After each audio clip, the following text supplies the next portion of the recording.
Hello बच्चों, इस video में हम आनुवंशिक पदार्थ के बारे में देखेंगे। आनुवंशिक पदार्थ यानी कि जेनेटिक मटेरियल जो होता है क्लास 10th और क्लास 12th बोर्ड एग्जाम दोनों के लिए बहुत ही महत्वपूर्ण है। क्लास 12th में केमिस्ट्री बायोलॉजी दोनों में पूछे जाते हैं, जबकि क्लास 10th में बायोलॉजी में जेनेटिक्स में आनुवंशिकी में दिया गया है। देखिए, आनुवंशिक पदार्थ क्या होता है? ऐसा रसायन या ऐसा पदार्थ जो एक पीढ़ी से दूसरी पीढ़ी तक गुणों को लेके जाता है, लक्षणों को लेके जाता है। यानी कि मम्मी पापा का गुण जो है बच्चे में प्रदर्शित होता है, उसका कारण क्या है? आनुवंशिक पदार्थ है। एक पीढ़ी से दूसरी पीढ़ी में जो गुणों को ले जाता है वो आनुवंशिक पदार्थ ही होता है। यानी पीढ़ी दर पीढ़ी तक गुणों को ले जाने वाला आनुवंशिक पदार्थ होता है। तो क्या होता है आनुवंशिक पदार्थ? ऐसा रसायन या ऐसा जैव रसायन जो एक पीढ़ी से दूसरी पीढ़ी तक या पीढ़ी दर पीढ़ी गुणों को ले जाता है, उसे हम आनुवंशिक पदार्थ कहते हैं। आनुवंशिक पदार्थ कोशिका में वंशानुगत पदार्थ है, यानी कि ये वंशागतिकी का आधार है।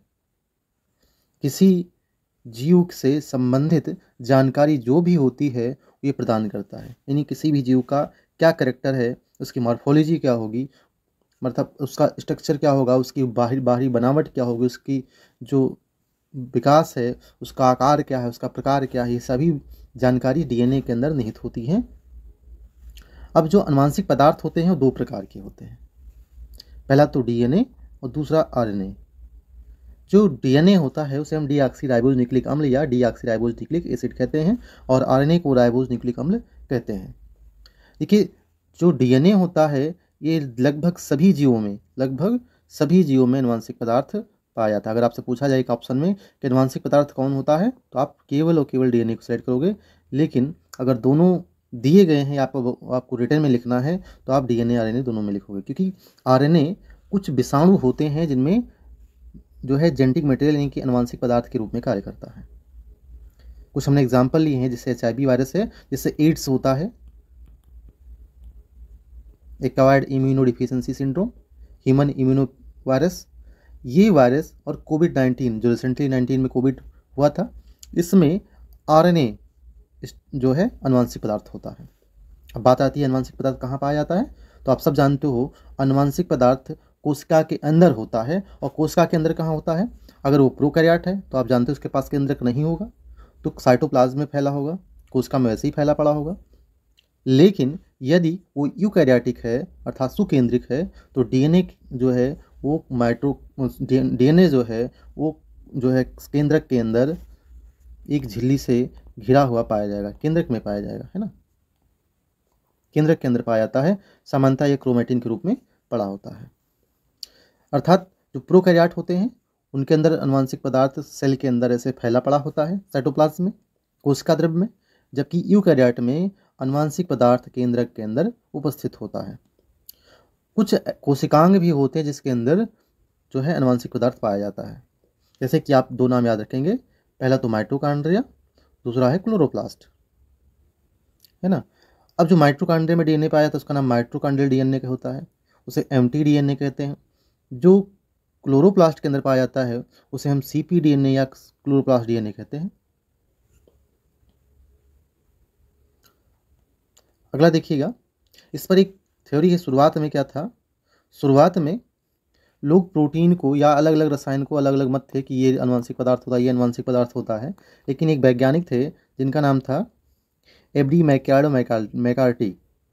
एब्री मैकयार्डो मैकार्टी, पूरा नाम ओसवाल्ड एवरी कालिन मैकयार्ड और मैकलिन मैकार्टी, एक वैज्ञानिक थे जिन्होंने एक्सपेरिमेंट किया और प्रूव किया था कि डीएनए आनुवंशिक पदार्थ होता है, या जो जीवाणुओं में परिवर्तन का कारण बनता है वो आनुवंशिक पदार्थ होता है।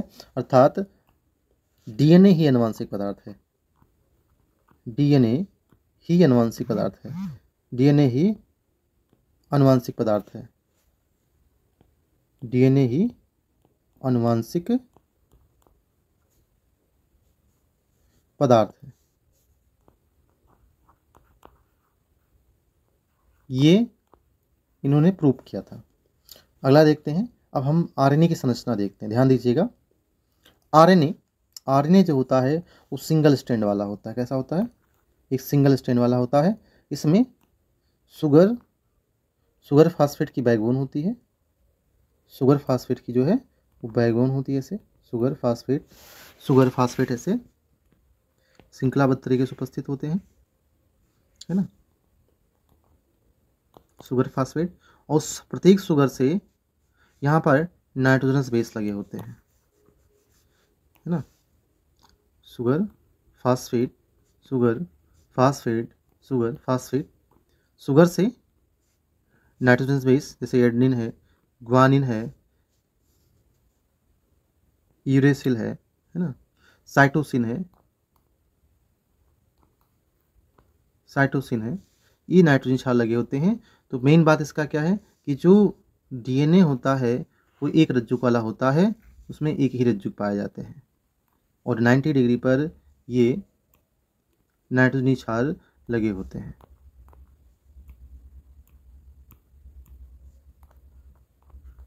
है ना।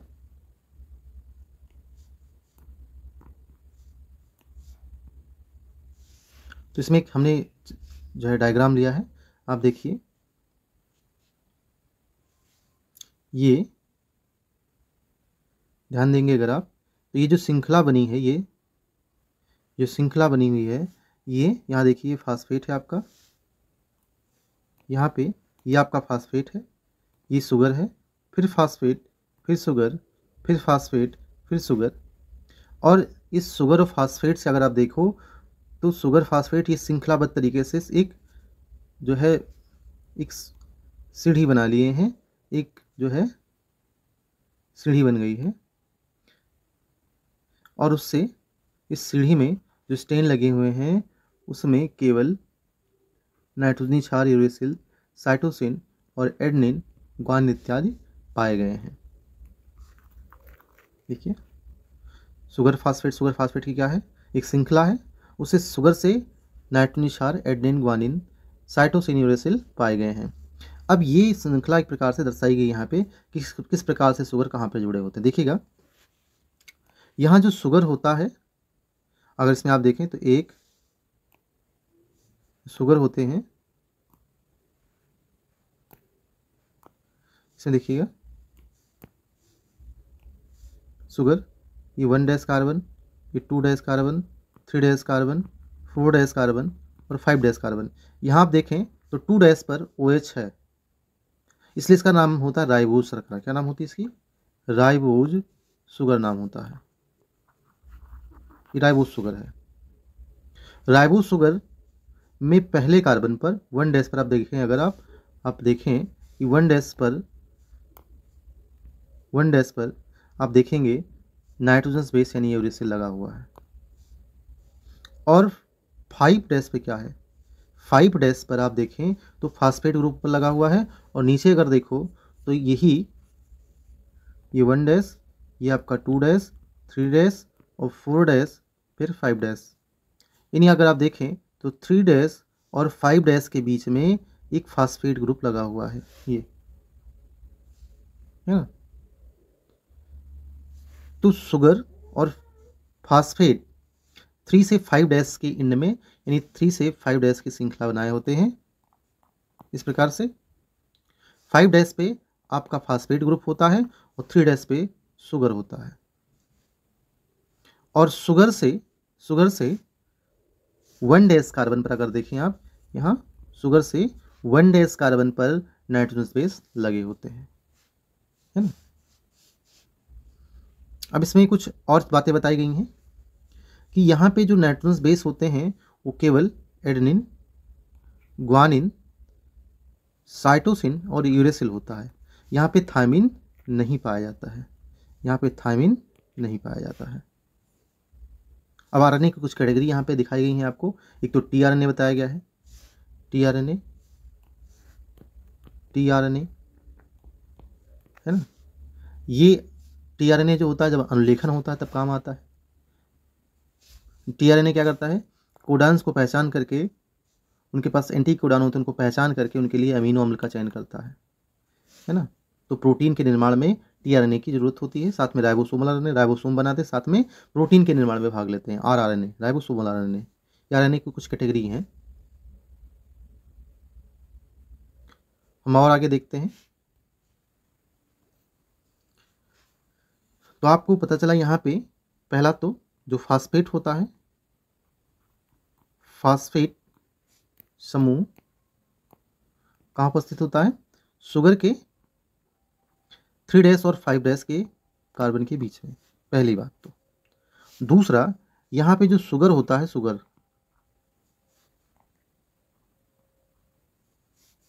राइबोस शर्करा होती है, राइबोस शुगर होती है, राइबोस, उसके जो 2' कार्बन है वहाँ पर OH होता है, OH पाया जाता है ना। आपने देखा था यहाँ पे 2' कार्बन जो था, यहाँ पे 2' कार्बन, यहाँ पर OH उपस्थित है, यहाँ देखिएगा, है ना। साथ में यहाँ पे नाइट्रोजन बेस थायमिन नहीं पाया जाता है, नाइट्रोजन बेस थायमिन नहीं पाया जाता है, केवल और केवल एडेनिन, ग्वानिन, साइटोसिन और यूरेसिल पाया जाता है। ये सभी नाइट्रोजन क्षार पाए जाते हैं, ये सभी नाइट्रोजन क्षार पाए जाते हैं, है ना। थायमिन नहीं पाया जाता है। हम आगे आते हैं, देखिएगा डीएनए की संरचना। डीएनए ये हमने जो बनाया है, ये आप देख रहे हैं क्रोमोसोम है, क्रोमोसोम है। ह्यूमन में, मनुष्य में 23 जोड़ी क्रोमोसोम होते हैं, 23rd पेयर क्रोमोसोम होते हैं, है ना। मनुष्यों में 23 जोड़ी क्रोमोसोम होते हैं। ये अभी क्रोमोसोम जब उलझता है तो क्रोमैटिन निकल के आता है, ये आपका क्रोमैटिन है। ज़्यादातर कोशिका में केंद्रक के अंदर अनुवांशिक पदार्थ क्रोमैटिन के रूप में उपस्थित होता है। किस रूप में उपस्थित होता है, क्रोमैटिन के रूप में उपस्थित होता है। ज़्यादातर अनुवांशिक पदार्थ जो होता है वो क्रोमैटिन के रूप में उपस्थित होता है, ध्यान दीजिएगा, क्रोमैटिन के रूप में उपस्थित होता है। ये आपका क्रोमैटिन है। ये क्या है, ये न्यूक्लियोसोम है। क्या है ये आपके न्यूक्लियोसोम है। न्यूक्लियोसोम क्या होते हैं, जब डीएनए जो होता है, डीएनए जब हिस्टोन प्रोटीन के ऊपर लिपटता है तो क्रोमैटिन बनता है। यानी कि आप अगर आप क्रोमैटिन को उलझोगे तो आपको हिस्टोन प्रोटीन और डीएनए मिलेगा, है ना। तो वास्तविक में क्रोमैटिन और कुछ नहीं, हिस्टोन प्रोटीन के साथ जब डीएनए लिपटता है और बड़ी सी चैन बना लेता है, बिल्कुल मोती की माला की संरचना बना लेता है, तब उसे हम क्रोमैटिन कहते हैं। और एक मोती की माला के साथ में धागा जो हो वो जो है न्यूक्लियोसोम कहलाएगा। ये आपका डीएनए पूरा है। डीएनए जो होता है आप देख रहे हैं यहाँ पे 2 स्टैंड हैं, ये आपका डीएनए है ना। यहाँ पे देखिए डीएनए द्विरज्जुक वाला डबल स्टैंड वाला आपको दिखाई दे रहा है। 2 शुगर फास्फेट की बैकबोन है, शुगर फास्फेट की। यहाँ पे अगर आप देखें शुगर फास्फेट की 2 बैकबोन है ना। अब यहाँ पे अगर मैं इसे थोड़ा जूम करूँ तो आप देख पाएंगे कि बैकबोन में शुगर फास्फेट जो है अल्टरनेट क्रम में उपस्थित है। ऐसे शुगर फास्फेट अगर आप देख पाए यहाँ पे, तो ये देखिए ये आपका शुगर है, फिर फास्फेट, फिर शुगर, फिर फास्फेट, इस प्रकार से उपस्थित है। और शुगर से 90 डिग्री पर अगर देखें तो नाइट्रोजन बेस लगे हुए हैं, है ना। 90 डिग्री पर अगर आप देखें तो ये नाइट्रोजन बेस लगे हुए हैं। यहाँ पे नाइट्रोजन बेस अगर देखो तो एडेनिन है, थायमिन है, साइटोसिन है, यूरेसिल है, आपको ग्वानिन है, एडेनिन, थायमिन, साइटोसिन और ग्वानिन। आपको यहाँ पर यूरेसिल देखने को नहीं मिलेगा, यहाँ पे यूरेसिल नहीं मिलेगा। यहाँ पर यूरेसिल के स्थान पर थायमिन होता है, जबकि आरएनए में क्या होता है, थायमिन के स्थान पर यूरेसिल होता है। अब यहाँ भी वही बातें होती हैं, जो कनेक्शन होता है, जो लिंकिंग होती है, जो जोड़ा जाता है, वो शुगर होती है। देखिए ये 1' कार्बन है, ये आपका 2' कार्बन है, 3' कार्बन है, 4' कार्बन है, 5' कार्बन है। तो फास्फेट 5 कार्बन पर, और आप यहाँ देखें 5' कार्बन पर और 3' कार्बन पे के बीच जुड़ा हुआ है। तो शुगर और फास्फेट के बीच जो लिंकिंग होती है वो 3 से 5 डैश वाले में होती है, तभी स्ट्रैंड को हम 3 से 5 डैश वाला कहते हैं। और जो नाइट्रोजनस बेस होते हैं वो आपके पहले कार्बन पे लगे होते हैं। देखिए ये पहले कार्बन पे लगा हुआ है। यहाँ पे एडेनिन और जो ग्वानिन, साइटोसिन, इन सभी की संरचना दिखाई दे गई है। थोड़ा सा एक बात और यहाँ देखने वाली है कि आप देखें एडेनिन और थाइमिन के बीच में, एडेनिन और थाइमिन के बीच में यहाँ पे 2 हाइड्रोजन बॉन्ड है, दो स्ट्रैंड में पाए जाते हैं डीएनए श्रृंखला। तो दोनों स्ट्रैंड के जब आमने सामने एडेनिन और थाइमिन आते हैं तो 2 हाइड्रोजन बॉन्ड बना देते हैं, 2। जबकि आप यहाँ देखो ग्वानिन और साइटोसिन अगर आपस में आते हैं तो ये 3 हाइड्रोजन बॉन्ड बनाते हैं। ये भी आप नोट करके रखिए, याद रख के रखिए, है ना। तो शुगर फास्फेट की बैकबोन होती है, 90 डिग्री पर नाइट्रोजन क्षार लगे होते हैं, सेम आरएनए की भांति, है ना। और एडेनिन के सामने हमेशा आपका थाइमिन आएगा और ग्वानिन के सामने हमेशा साइटोसिन आएगा, और यहाँ पे ये 2 हाइड्रोजन बॉन्ड बनाएगा और ग्वानिन और साइटोसिन आपस में 3 हाइड्रोजन बॉन्ड बनाते हैं। तो यह भी आप याद रखेंगे। द्वितीयक युग्म में होता है, यहाँ पर जो है यूरेसिल नहीं पाया जाता है, यूरेसिल के स्थान पर थाइमिन पाया जाता है ना। यूरेसिल के स्थान पर क्या पाया जाता है? थाइमिन पाया जाता है। ये बात ध्यान रखना आपको। दूसरा एक बात यहाँ और नोट करिए, ये जो 3 डैश एंड है, 3 डैश एंड के बगल में आपने देखा था 2 डैश कार्बन था, है ना। यहाँ पे जो है 2 डैश कार्बन था, यहाँ देखिए ये आपका 2 डैश कार्बन है। 2 डैश कार्बन पर OH नहीं है, ये 2 डैश कार्बन जो है वहाँ पर OH नहीं है। अब यहाँ OH नहीं है, इसलिए इसका नाम होता है डीऑक्सीराइबोज। क्या नाम होता है?